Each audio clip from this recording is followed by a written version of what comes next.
Now notice when we talk about the vertical component, watch how the hook will change. So it's above my wrist. Now as I hinge my wrist, you'll notice that the hook gets where? Even with my forearm.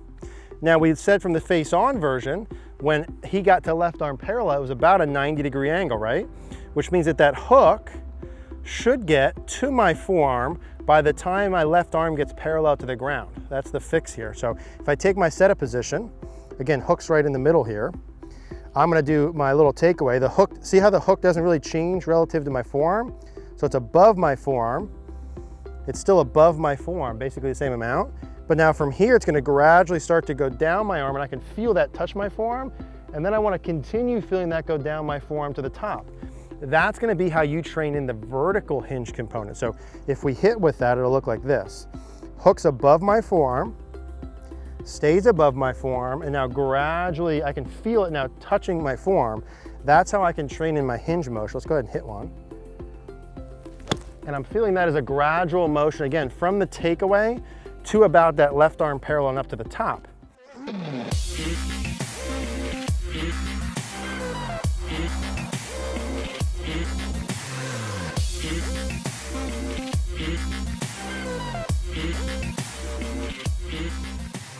I want to talk to you today about live view golf. Now you guys hear me say all the time that you need feedback when you're practicing. You need to know if you're actually doing what you're trying to do, and the best way to give yourself feedback ultimately is video. And not only is video the best way to give yourself feedback, but being able to see yourself simultaneously as you're doing a movement is the best form of video feedback. It's the best way I've seen to make changes in your swing and be able to correlate the differences between your feels and your reels. Live view is super easy to use and set up. Simply set it up behind or in front of you.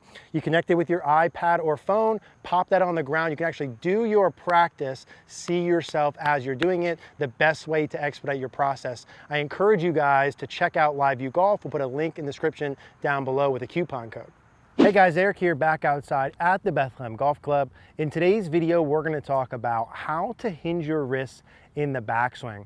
I'm going to show you how the pros hinge their wrists, what the two most important pieces are for you to hinge your wrists, and then really my favorite drill that's an all-in-one drill.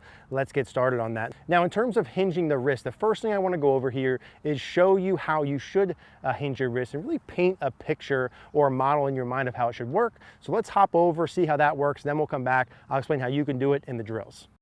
So how to hinge your wrists in the backswing. Let's take a look here. I pulled up face on and down the line of Adam Scott, and we'll use him as an example. So let's take a look here at where he starts, and what we're going to need to do is look at both the face on and the down the line angle to really kind of get a better idea three-dimensionally of what's happening here. And so let's look at the hinge amounts as he works from his early setup position. I'm going to roll him forward here a little bit and see how much he hinges and how he hinges gradually throughout the swing.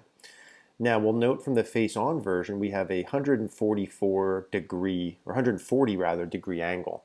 And you know, the numbers here are not going to be perfect. I'm drawing lines here in a moving video, but it'll give us a rough idea. So the first thing to note is when he starts, you can see the angle between his lead arm and the club on the right, which would be the hinge amount. So this angle over here is 140 degrees.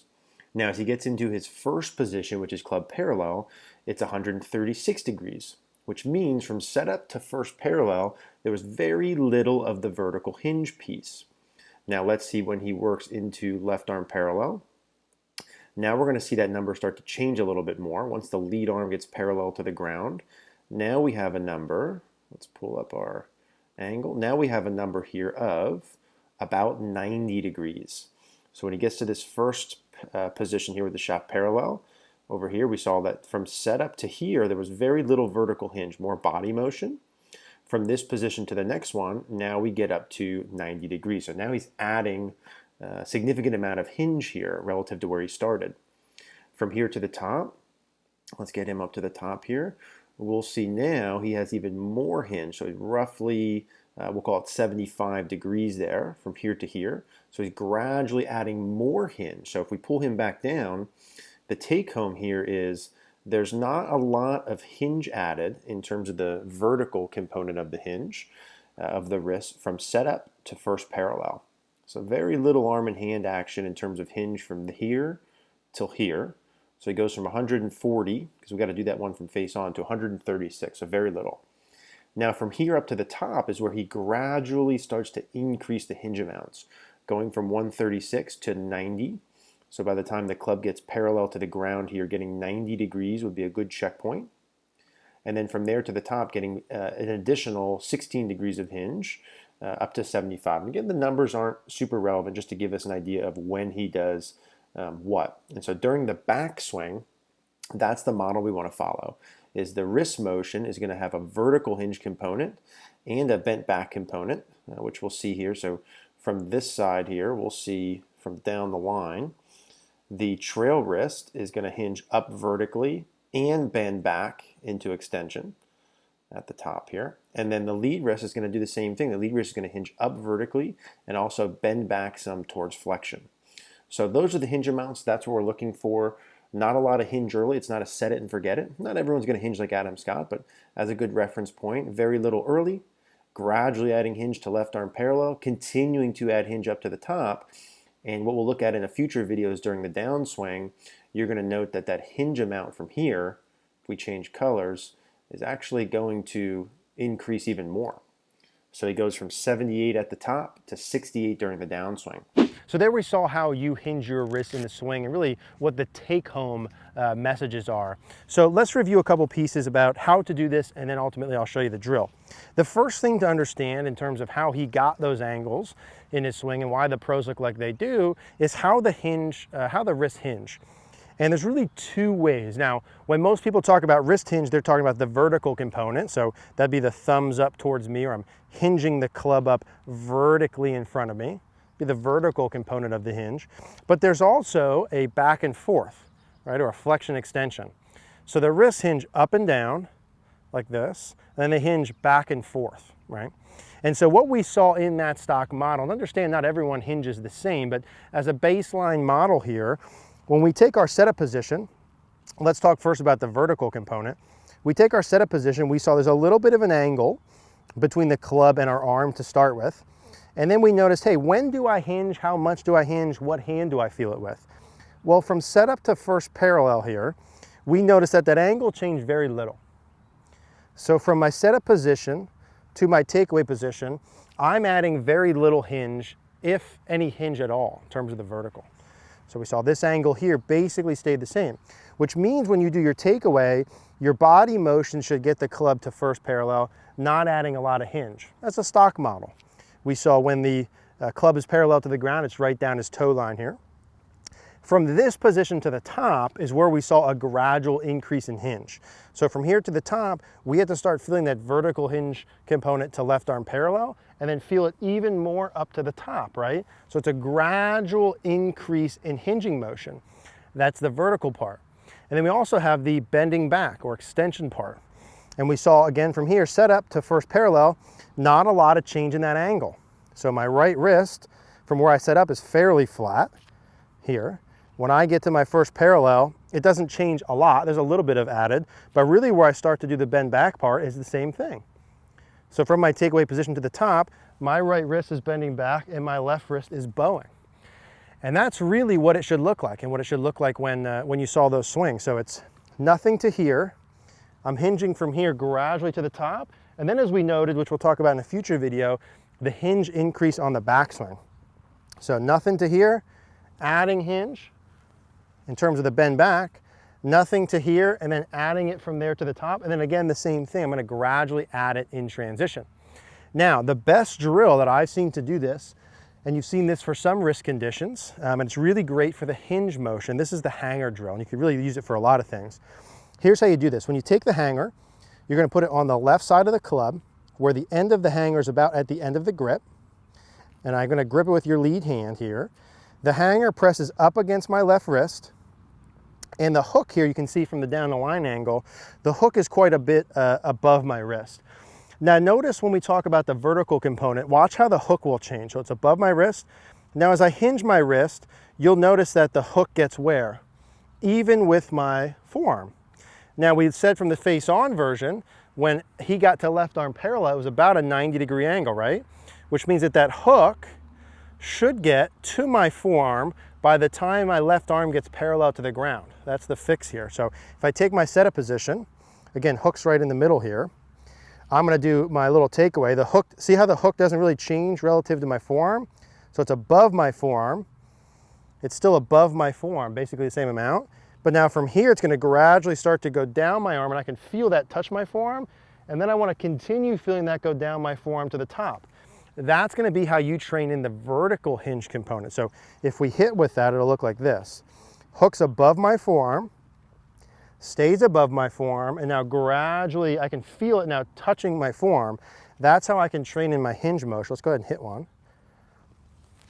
And I'm feeling that as a gradual motion, again, from the takeaway to about that left arm parallel and up to the top.